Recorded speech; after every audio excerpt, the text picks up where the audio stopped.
Welcome, everybody, and this is our new podcast, End Zone MCs. I'm one of your hosts, Young NU, and with my boy Hamilton James. What's going on, fellas? Today, we are going to be having our podcast discussing specifically about the topics of the hip hop music and NFL football. Basically, guys, this is a podcast that me and Young and you decided to create because we always talking about sports and we're artists ourselves. So it just made sense to create the End Zone MCs podcast because End Zone football, MCs, you know what I'm saying? So basically, we're going to be talking about anything that's related to the hip hop culture, music videos, fashion, what's going on, gossip, so all that kind of stuff. We're going to be talking about that. And then we're going to be talking about what's going on in the football world. We're going to try to keep it to NFL. But I mean, I know there's college football stuff going on. No, shout out Deion Sanders doing his thing right now. That was a big story. Yes, I know sir. Clemson got spanked on Monday. I watched that game. It was disappointing. So yeah, there's some college football going on right now, but we're gonna try to, primarily focus it to the NFL. But End Zone MCs it. Thanks you guys for being a part of it. Yes, sir. And we're so thankful to have any of you tuning in to our podcast episodes. And if you feel free to leave any comments as far as what you think of our takes, the topics we talk about, what you want us to see us talk about in the future episodes. So anything is welcome. So without further ado, we're going to get into our first topic, and we're going to discuss our division predictions for winners in the NFC conference. So my boy Hamilton's going to start with his predictions for every divisional winner in the NFC. Go ahead, Ham. So NFC, I'm gonna start off with the West. Originally I'm a Rams fan, but man, given what I've been seeing for preseason, given the Cooper Cup situation now, so my brother put me in a fantasy draft, right? The first time I ever played fantasy football, don't know what the hell I'm doing. I low-key had they had like the draft grades. I had the worst grade in the draft, obviously. Who was my first fucking wide receiver? Cooper motherfucking Cup. And now he's bro. So with that being said, I'm actually looking at the 49ers to come out the NFC West this year. I know it's crazy. I know Rams fans are going to get me for this, but it's looking like the 49ers, guys. They just, if I'm not mistaken, they just signed Bosa. He just got paid the highest paid defensive player in NFL history. I don't know. Did you hear about that? Yeah, he just got paid. So 122 million guaranteed, and I think it was like in excess of 150 plus. So you got a guy who just got paid, and he's gonna be out here trying to prove why he deserved to get that money in the first place. So I just see the 49ers defense as being elite this year. I really don't see anyone else in the NFC West, maybe aside the Seattle. If Geno can have like another renaissance season, I don't see anybody else beating the 49ers like that. There's no challengers. Arizona, no. Rams, no, not right now. It's really Seattle and 49ers. I'm gonna go with the 49ers, man. Brock Purdy's coming back. They got rid of Trey Lance. There's no question about who their quarterback is. Watch Purdy have another breakout year, man. So 49ers coming out the NFC West, I believe. NFC East, I'm gonna have to go with who came out the NFC East last year. I'm going with the Eagles. I like the Cowboys. They might make the playoffs, but I'm not in love with the Cowboys. I'm not in love with the Giants. I think they have a good coach. I think Saquon's nice. I don't think their receiver core is trustable, and their quarterback is suspect. Let me see. For the North, I had the Lions. I'm gonna hop on the bandwagon. I liked what I saw last year. I'm gonna say this. I like their coach. I like when their coach gets up on there and he showing emotion. He's showing every fight to let you know, like, I'm trying to get these boys together. And 2 seasons ago, not last season, but the season before that, when they first got Dan Campbell, I seen the culture change. I seen how he was trying to move things and just they didn't have all the right pieces. Now they got a quarterback who's been to the Super Bowl. So they have a quarterback with experience. They have a good defensive line. They have a nice running back. Very good O-line. Very good O-line. I think that they're primed to make some noise. I think Minnesota's going to be Minnesota, but can you trust Kirk Cousins when the chips are on the line? That's always remained to be seen. Even though I think Kirk Cousins is a decent quarterback, I don't think he's as bad as people try to make him out to be. I agree with that. And then Jordan Love, he's been doing pretty decent in preseason, but still remains to be seen on him. And I want to go with who's proven and who's been battle tested. I feel like Detroit was, They won their game. They really were what was that? Oh my God, who Minnesota lost last year away from making the playoffs, or Seattle I lost. think So so. It remember, was close. it was close. Detroit ended up beating the Packers, and then they only didn't make the playoffs because I think Seattle made the playoffs or something like that. But they had a lot of fights. So everyone's talking about this is their year. So you know what, I'm gonna hop on the bandwagon with that one, and I'm gonna go with the Lions. For the NFC South, I'm gonna go with the Saints.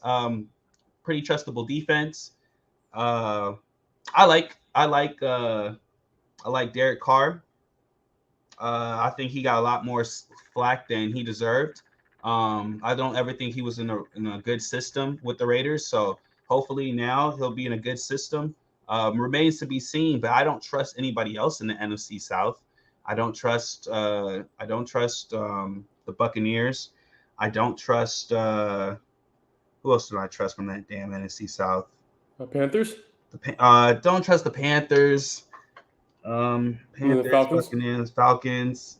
Is no, really went to the Jags, right? Yeah. I don't trust the Falcons either. I think by default, I'm just gonna say the Saints. I think they got the best defense and they got the most reliable quarterback.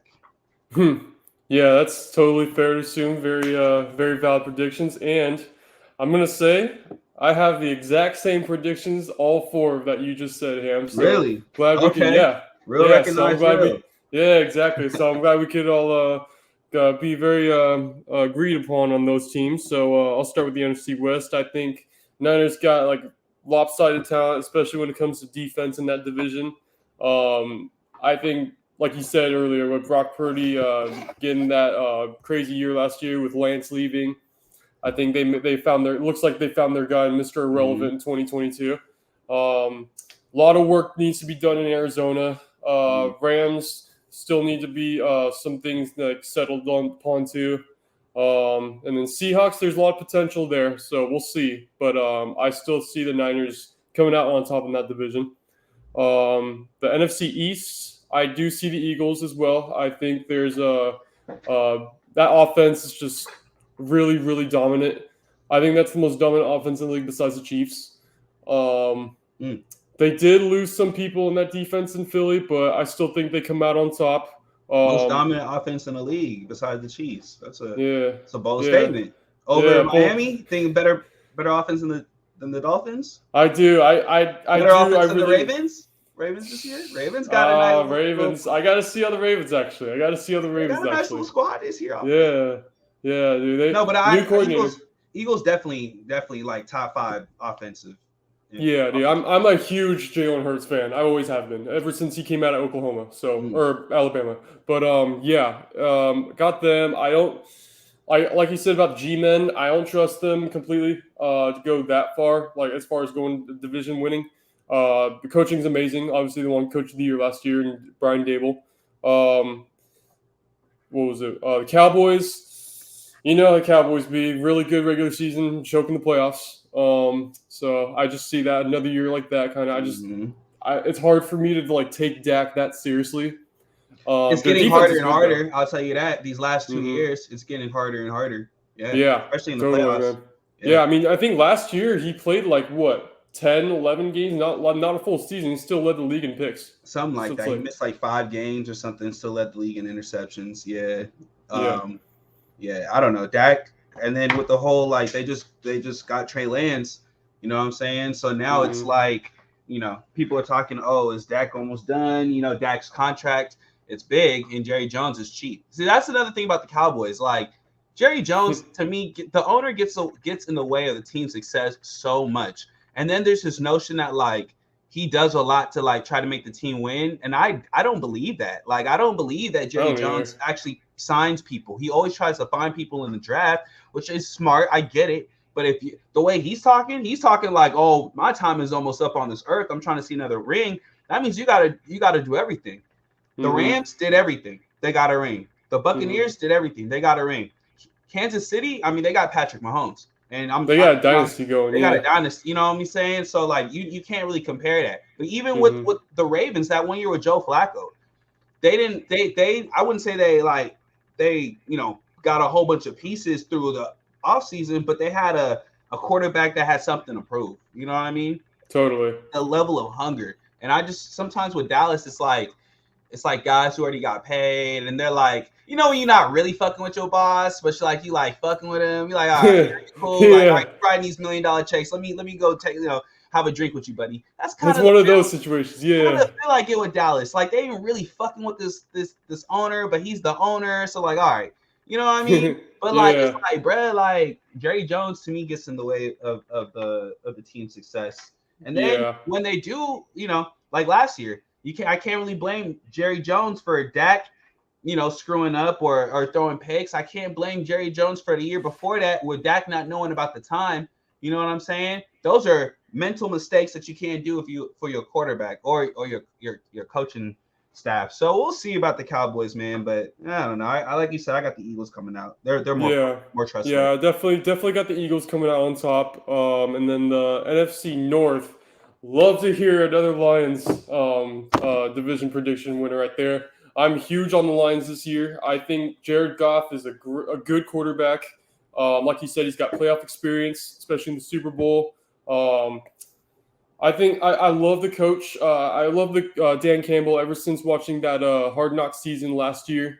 And I think he really delivers that amount of grit to that team that they need. So I think that really helps them in that sense. I won't count out the Vikings either. Like you said, it is hard for me to you know how Kirk Cousins be in primetime moments. So it's hard for me to put all the marbles in on him and trust him like that. But we'll see. And then Packers and Bears still got a lot of work to do. A lot of younger talent too. One of those teams that need more mentorship and more development. But a lot of raw talent on those teams. So we'll see. And then the NFC South, I also have the Saints, and I think the Saints are one of the most slept-on teams in the NFL this year. I really do. I think Derek Carr, I think he'll fit well for them. What was it? They do have Alvin Kamara missing the first 3 games. However, I think that defense is a good sleeper defense. Saints always have a good defense. Yeah, for real.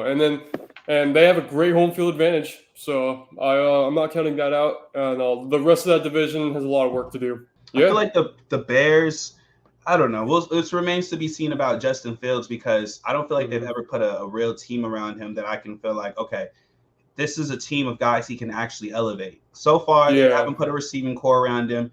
They haven't built a real offensive line around him. The first 2 years of his career, he's been just running around out there, trying to rely on athleticism and not right here. And you can't really do that in the NFL. So I don't know. It's crazy. It's crazy because he was a pocket passer in college too. So that for him doing that stuff he did last year with all the rushing, it's that's not even what he was indicative that there's no weapons. There's no weapons, or your weapons aren't creating separation, or even he doesn't feel comfortable enough to give it to his weapons. You know what I'm saying? So I feel like usually, for example, I feel like look at Jalen Hurts once they got once they picked up I forgot his AJ Brown. Thank you. Once they picked up Brown, his offensive game just completely changed. Maybe the Bears need that one offensive dude. You know what I'm saying? Yeah. That could really open things up for Fields, and then that way he can allow things to be opened up for other guys. Because if you have a dynamic receiver like that, they don't have to double. Someone else is going to get open. Someone else will have opportunities to produce. You know what I'm saying? Yeah. So the fact that I haven't seen that yet, I don't know. Although I know Chicago's always focused on their defense. Chicago always has a good defense. I'll give them that. But if you can't put up points, you're not going to win anything. Yeah, exactly. So, simple. Yeah, that's the NFC divisional winner predictions for us. Thank you guys for tuning in. Comment down below what your predictions are, if anything. Any favorite teams you got, favorite players to look out for this season, etc. We'd love to hear it. Hey, man. Well, End Zone Emcees, man. Thank y'all for tuning in. All right. Peace out, everybody. Thank you.